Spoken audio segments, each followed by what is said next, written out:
Hello বন্ধুরা, তোমরা কেমন আছো? আশা করি সবাই ভালো আছো। আমার low and slow dot co চ্যানেলে সবাইকে স্বাগত জানাই। আজকে আমি তোমাদের সাথে রুই মাছ দিয়ে লাউ পাতা দিয়ে পাতুরি রেসিপিটা শেয়ার করব। আশা করি তোমাদের এই রেসিপিটা ভালো লাগবে। অবশ্যই দেখতে থাকো বন্ধুরা। দেখো, একটা মিক্সি নিয়ে নিয়েছি। মিক্সির মধ্যে কিছুটা কালো সর্ষে, সাদা সর্ষে, কয়েকটা কাঁচা লঙ্কা দিলাম, তারপরে হচ্ছে লবণ দিলাম। লবণ দিয়ে ভালো করে জল দিয়ে একটু ঝাঁকিয়ে রেখে দেবো কিছুক্ষণ ঢাকনা দিয়ে, তারপরে গিয়ে পেস্ট বানিয়ে নেব। আর এখন আমি গ্যাসে কড়াই বসিয়ে দিয়েছি। কড়াইয়ের মধ্যে দেখো সামান্য জল দিলাম। জলটা একটু উষ্ণ গরম হবে, তার মধ্যে দেখো ধুয়ে রাখা লাউ পাতাগুলো আমি জলের মধ্যে ডুবিয়ে দিলাম। দিয়ে এপিট ওপিট করে একটুখানি ভাপিয়ে নেব লাউ পাতাগুলো, যাতে করে আমার পরে মাছ দিয়ে মুড়তে গেলে ফেটে না যায় লাউ পাতাগুলো আর কি। ভাপিয়ে নিলেই ভালো হয়। আর এখন দেখো একটা থালায় 4 পিস আমি রুই মাছ নিয়ে নিয়েছি, একটা পেটি আর 3টে চাকা নিয়েছি, লবণ হলুদ আর শুকনো লঙ্কা দিয়ে। তারপরে দেখো সামান্য একটুখানি পাতিলেবু কেটে পাতিলেবুর রসটা আমি মিশিয়ে নেব আর কি। আর আগে থেকে পেস্ট করে রেখেছিলাম সর্ষে, তো সর্ষে বাটা এখানে দিয়ে দেবো। সমস্ত সর্ষে বাটা দিয়েই তারপরে মাছটা আমি ম্যারিনেট করব আর কি। আর তোমরা চাইলে এখানে পোস্ত বাটা দিতে পারো। পোস্ত বাটা দিলে আরও টেস্টটা ভালোই হবে কিন্তু। তো দেখো আমি এখানে সর্ষে বাটা দিয়েই ভালো করে সুন্দর করে সমস্ত কিছু একেবারে হাত দিয়েই ম্যারিনেট করে নেব। আর অবশ্যই সর্ষের তেল দেব। এটা ভালো করে মাখিয়ে নিই, তারপরে শেষে সর্ষের তেল দেব আর কি। আর আমার কাছে আজকে মানে পোস্ত নেই। পোস্ত বাটা দিলে কিন্তু বেশ ভালোই হতো। তো যাই হোক, যা আছে বাড়িতে ওই উপকরণ দিয়েই আমি বানাচ্ছি। আর এখন দেখো সর্ষের তেল দিয়ে দিলাম। পাতুরিতে তো অবশ্যই সর্ষের তেল দিতেই হবে। সমস্ত কিছু মশলা টশলা মাখিয়ে সর্ষের তেল দিয়েই পাতুরিটা রান্না করতে হয়। এটাই তো মানে একবারে মশলা মাখিয়েই তারপরে কুক করতে হয়। এই জন্য সর্ষের তেলটা উপর থেকে দেওয়া যায় না, মাছের সঙ্গেই দিয়ে তারপরেই রান্নাটা করতে হয়। তো দেখো বন্ধুরা, এই যে লাউ পাতা ভাপিয়ে নিয়েছি, একেবারে বেশি সেদ্ধও করিনি, হালকা একটু এপিট ওপিট করে ভাপিয়ে নিয়েছি। এই যে এভাবেই ভাপিয়ে নিয়েছি যাতে করে তোমার লাউ পাতাটা নরম হয় আর কি। দেখো বন্ধুরা, আমি কিভাবে লাউ পাতাগুলো দিচ্ছি এপিট ওপিট করে। একটা উল্টো দিক দিয়ে দিলাম, একটা সোজা দিক দিয়ে দিলাম। এইভাবে ডাবল করে পাতা দিচ্ছি লাউ পাতা।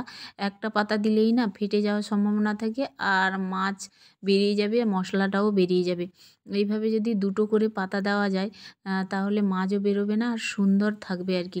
আমি এখানে কি বলো তো, সুতো দিয়েও মোড়াবো না, আবার কাঠি দিয়েও মানে আটকাবো না আর কি পাতাগুলো। তবে এমনভাবে মুড়ে আমি রান্নাটা করব লাউ পাতা, তো মাছও বেরোবে না, আবার মশলাও বেরোবে না, সুন্দর হবে আর কি। তো দেখো আমি এইভাবেই দিয়ে দিলাম। একটা থালায় কুলোলো না, আর একটা থালায় ফেলেছি। তো এখন 4 পিস মাছ একে একে দিয়ে একেবারে আমি লাউ পাতা দিয়ে মুড়িয়ে দেবো। তো আমি কিভাবে মুড়িয়ে রান্না করব সেইটা তোমাদের সাথে অবশ্যই শেয়ার করে নিচ্ছি। অবশ্যই দেখতে থাকো, কিন্তু ভালো লাগবে। তোমরাও এইভাবে ট্রাই করবে, ভালো লাগবে সুন্দর করে। দেখো বন্ধুরা, আমি এই যে এপাশ দিয়ে নিলাম প্রথমে, তারপরে সাইড দিয়ে দেখো 3 ভাঁজ করলাম প্রথমে। 3 ভাঁজ করে তারপরে হচ্ছে এই যে দেখতে পাচ্ছ উপরের মোড়াটা এইভাবে উল্টে দিলাম আর কি। তো চলো, আর কয়েকটা আছে ওগুলোও করে নিই একইভাবেই। আর তোমরাও এইভাবে ট্রাই করবে বাড়িতে, বেশ ভালো লাগবে। যে কোনো মাছ দিয়ে পাতুরি করা যায়। আর মানে যে কোনো মাছ বলতে রুই মাছ, কাতলা মাছ, ইলিশ মাছ তো আছেই। ইলিশ মাছ তো কলা পাতা দিয়ে পাতুরি দুর্দান্ত লাগে, আবার লাউ পাতা দিয়েও ভালো লাগে আর কি। তো আমাদের বাড়িতে রুই মাছটাই বেশি আছে। তো রুই মাছ তো এমনি ঝাল করি বা ঝোল করি বা কালিয়া করি, কিন্তু রুই মাছের পাতুরিটা মানে খুবই কম হয় আর কি। আর এই জন্য আমার আজকে ইচ্ছে হলো যে রুই মাছের একটু পাতুরি করি, অন্যভাবে খাওয়া যাবে আর কি। আর যে কোনো মাছ, একঘেয়ে মাছ রান্না খেলে আর ভালো লাগে না। যদি পরিবারকে এইভাবে করে খাওয়ানো যায় আর নিজেও খাই, বেশ ভালো লাগবে আর কি খেতে। আর শুধু কষ্ট করে একটু বানাতে হবে। তো পাতুরি বানাতে বেশি সময় লাগে না অবশ্যই। মশলা মাখিয়ে খুব তাড়াতাড়ি করা যায়, ইজি প্রসেসে আর কি। এইভাবে যদি করলেই বেশ ভালো লাগে আর কি। তো দেখো আমি 3 সাইড দিয়ে একদম লাউ পাতাগুলো এই যে মুড়িয়ে নিলাম প্রথমে। 3 সাইড দিয়ে মুড়িয়ে তারপরে উল্টে দিলাম আর কি। এইভাবে সমস্ত পাতুরিগুলো আমি মুড়ে নেব একে একে। তো এটাই লাস্ট একদম তোমাদের ভালো করেই দেখাচ্ছি। দেখো বন্ধুরা, তোমরাও এইভাবেই মুড়িয়ে রান্না করবে, দেখবে একটুও খুলে যাবে না। আর হচ্ছে তোমার মশলাও বেরোবে না, মাছও বেরোবে না আর কি পাতুরি থেকে। তো দেখো বন্ধুরা, শেষে তোমাদের দেখাচ্ছি। খুব সুন্দর করে 4 পিস মাছ একদম লাউ পাতাতে মুড়িয়ে নিয়েছি। এখন রান্না করব আর কি। আর এই যে দেখতে পাচ্ছ, ফ্রাইং প্যানে একটুখানি আমি তেল দিয়ে দিয়েছি, সাদা তেল। তো সাদা তেল দিয়েই তারপরে তেলটা গরম হতেই এখন একে একে আমি পাতুরিগুলো এই যে প্যানে দিয়ে দেবো আর কি। তো দেখো, সাইড সাইড করে দেব। আর অবশ্যই গ্যাসের আঁচটা একবারে লো ফ্লেমে রাখতে হবে, না হলে তোমার নিচে তলায় লেগে যেতে পারে তাড়াতাড়ি। আর লেগে গেলে কিন্তু ভালো লাগবে না। একদম গ্যাসের আঁচটা কমিয়ে আস্তে আস্তে পাতুরিটা আমি হতে দেবো ঢাকনা দিয়ে। দেখো ঢাকনা দিয়ে দিলাম, আর 5-7 মিনিট পরেই আমি ঢাকনাটা খুলছি। দেখো বন্ধুরা, খুব সুন্দর কিন্তু কুক হচ্ছে, বেশ ভালোই হচ্ছে। আর আমি এখন এই যে উল্টে দিলাম। দেখো বন্ধুরা, এপিঠটা খুব সুন্দর হয়েছে, একটুও কিন্তু পোড়া পোড়া দাগ নেই। আর এইভাবেই আমি খুন্তি দিয়ে এপিঠ ওপিঠ করে নেড়ে চেড়ে নেব। তারপরে ঢাকনা দিয়ে দিয়েই আমি পাতুরিটা রান্না করব আর কি। একদম গ্যাসের আঁচ কমিয়ে দিয়েছি। আস্তে আস্তে আস্তে আস্তে এটা হতে থাকবে, তারপরে গিয়েই আমার পাতুরিটা রেডি হবে। আবারও ঢাকনা দিয়ে দেব, দিয়ে কিছুক্ষণ বাদেই আবার ঢাকনাটা খুলব। খুললে দেখো বন্ধুরা, খুলে নিয়েছি ঢাকনাটা। একেবারে পাতুরির কালারটা কেমন এসছে, আর একটুও কিন্তু মশলাও বেরায়নি, আর হচ্ছে মাছও বেরোচ্ছে না। দেখতে পাচ্ছ খুব সুন্দর পাতুরি হয়ে গেছে। আর এই পাতুরি দিয়ে গরম ভাত দিয়ে দারুণ লাগবে খেতে।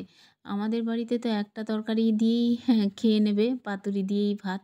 তো ভাত যেমন উঠে যাবে, আর হচ্ছে টেস্টও খুব সুন্দর হবে, ঠিক আছে। তো একটা গন্ধ বেরোচ্ছে বেশ, লাউ পাতার মশলার গন্ধ। এখন দেখো ভাত দিয়ে সবাইকে খেতে দেবো। এই যে দিচ্ছি, লাউ পাতার কালারটা দেখতে পাচ্ছ বন্ধুরা, দারুণ এসেছে। আর এখন দেখো খুলছে লাউ পাতা। তো পাতুরি থেকে লাউ পাতা খুলছে। দুটো ডাবল দিয়েছি, খুলতেই পারা যাচ্ছে না, একটু খুলছে না। দেখো সহজেই খুলছে না লাউ পাতার যে ভিতরে যে মাছটা আছে, সহজেই খুলছে না আর কি। 2 হাত দিয়েই আবার লাগাতে হচ্ছে। তো দেখতেই পাচ্ছ বন্ধুরা, ভেতরটা খুব সুন্দর একেবারে কুক হয়ে গেছে, মাছটাও সেদ্ধ হয়ে গেছে। আর মশলা থেকে একেবারে কোনো কিছুই কাঁচা গন্ধ বেরোচ্ছে না। দারুণ লাগবে, মাছটা একদম প্রপার সিদ্ধ হয়ে গেছে। আর গরম ভাতে লাউ পাতাও খাওয়া যাবে, আর মাছটাও খাওয়া যাবে আর কি। দুর্দান্ত লাগবে। আমার ছেলে মেয়ে তো ভীষণ ভালো খেয়েছে এই লাউ পাতার পাতুরি দিয়েই, দুর্দান্ত হয়েছে। আমার এখন ছেলে খেলো, আর এবার হচ্ছে আমার মেয়ে খাবে। এই যে দেখতে পাচ্ছ বন্ধুরা, ভাত উঠে যাচ্ছে কেমন। একবার ভাত নিয়ে খাওয়া হয়ে গেলো, আবার ভাত নিল আর কি। সত্যি আমাদের পরিবারের সবাই খেয়েছে লাউ পাতা দিয়ে এই রুই মাছের পাতুরি, সবাই প্রশংসা করেছে মোটামুটি। আর তোমরাও এইভাবে ট্রাই করো, অবশ্যই ভালো লাগবে। আর ভালো লাগলে লাইক কমেন্ট শেয়ার করে সাবস্ক্রাইব করে আমার পাশে থেকো। টাটা, আবার দেখা যায় নিউ রেসিপি নিয়ে।